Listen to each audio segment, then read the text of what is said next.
As a community member, you may hear the phrase affordable housing tossed around often in conversation, but may not fully understand what it means for your community or neighborhood.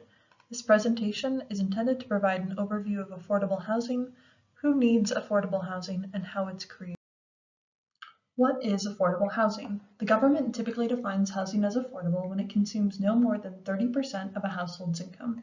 This leaves additional funds for food, healthcare, transportation, student loans, savings, and investment in the local economy. Going back to psychology class and remembering Maslow's hierarchy of needs, decent, safe, and stable housing is a basic human need.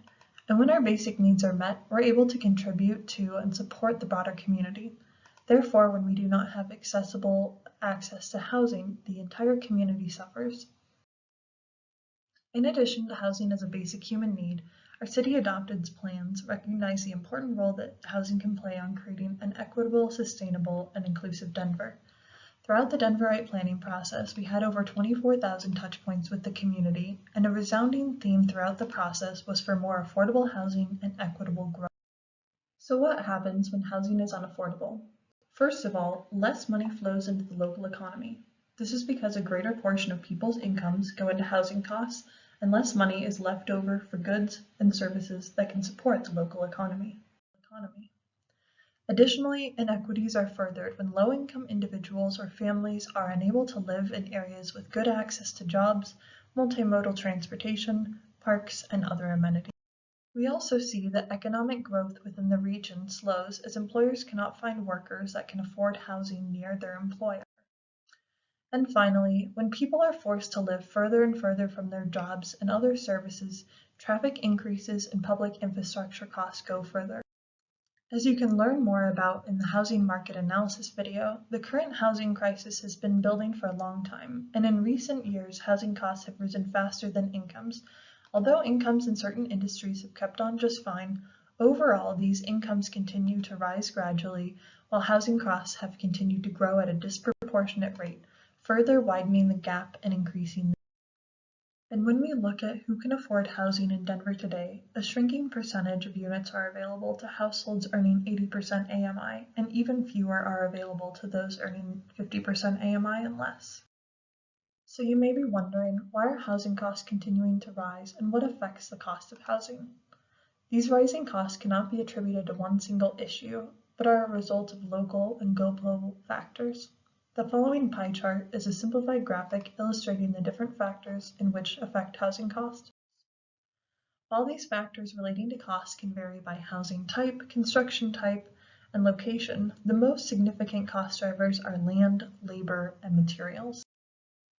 So, who needs affordable housing? Everyone, from high-income earners to hourly workers, people experiencing homelessness, artists, home health workers, chefs, parents, seniors, and everyone in between. Income-restricted housing commonly uses area median income, or AMI, to determine whether a household is considered low income and therefore eligible to obtain an income-restricted unit.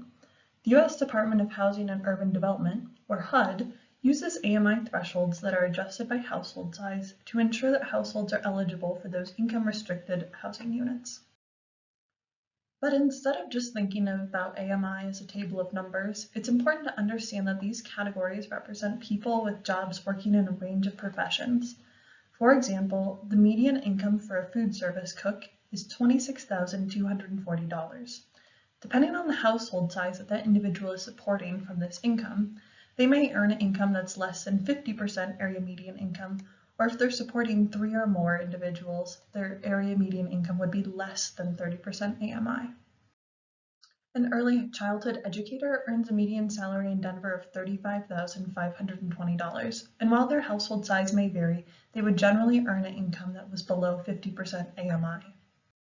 The median income for a construction or maintenance worker is $40,280, and if this person were only supporting themselves, their income would be below 80% AMI. If they were to support a partner or child, their income would be below 60% AMI, and if they were supporting a household of 3 or more, their income would be below 50% area median income.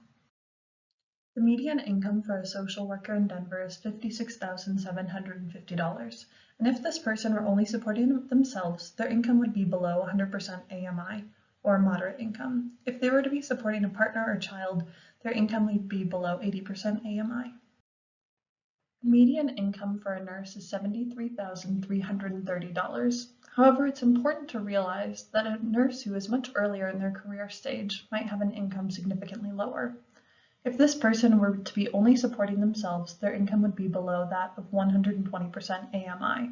If they were to support a partner or a child, their income would be below 100% AMI, and a household of 4 or more would have them at 80% AMI or less. Housing and Inclusive Denver is the city's 5-year housing plan that provides policy and funding guidance relating to the city's housing needs and priorities. The plan provides 4 main goals. The first is to stabilize residents at risk of involuntary displacement. This includes programs such as funding for home repair, energy efficiency improvements, accessibility modifications, temporary rental and utility assistance, property tax relief, and others, all of which are aimed at keeping people on their existing. The second goal is to promote equitable and accessible housing through program investments or policy actions. This is accomplished through programs such as down payment assistance, homebuyer counseling, bridge housing, supportive services, rapid rehousing, and others to promote accessible housing. The third goal is to preserve housing affordability and housing quality. This is accomplished through the city's preservation ordinance, gap financing, and the extension of existing affordable housing covenants. The final goal, and most relevant to this project, is to create affordable housing in vulnerable areas and in areas of opportunity. This is accomplished through the Denver Housing Authority D3 bond program, as well as leveraging affordable housing funds from the linkage fee and other sources to provide gap financing to create affordable housing. Additionally, tools such as incentive zoning and inclusionary housing can also serve as important tools to create affordable housing. So, how is affordable housing created? Dedicated affordable housing units, which are usually created through public assistance and public-private partnerships, are essential for ensuring affordability in neighborhoods where market rents and housing costs are rising rapidly. They are also well suited to create inclusive communities and provide affordable housing to households with very low incomes. Naturally occurring affordable units are units that may rent or sell at affordable levels but do not have legally binding affordability requirements, and therefore they may become unaffordable over time. NOAs are commonly provided by the public sector, and examples may include an older apartment building that is yet to be updated. NOAs may become less affordable when housing prices increase because there's more demand on those NOA units.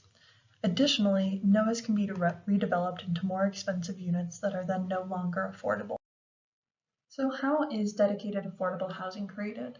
In the past, federal governments were the primary funder of affordable housing developments. Today, dedicated affordable housing is created through public assistance, public-private partnerships, and market-based programs.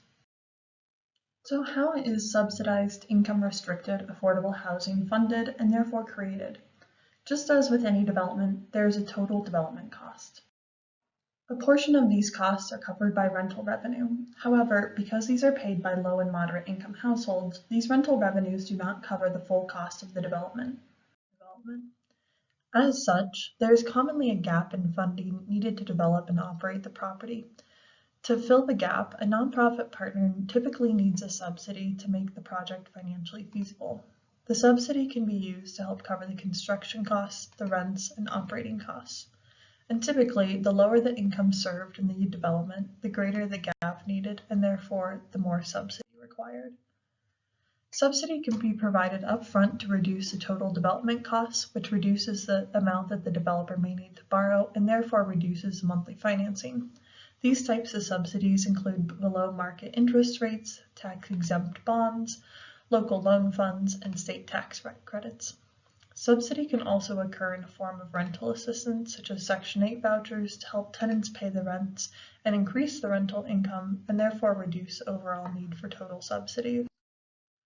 So when we look at the housing continuum, these programs can be designed to serve a variety of needs. However, these programs and subsidies commonly target people earning less than 60% AMI.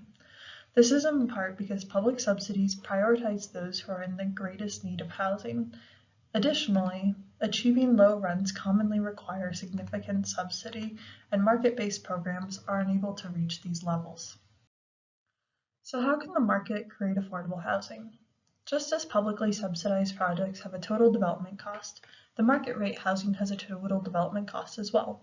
And these include all the associated costs as mentioned previously, such as land, construction, labor, materials, debt service, and operations.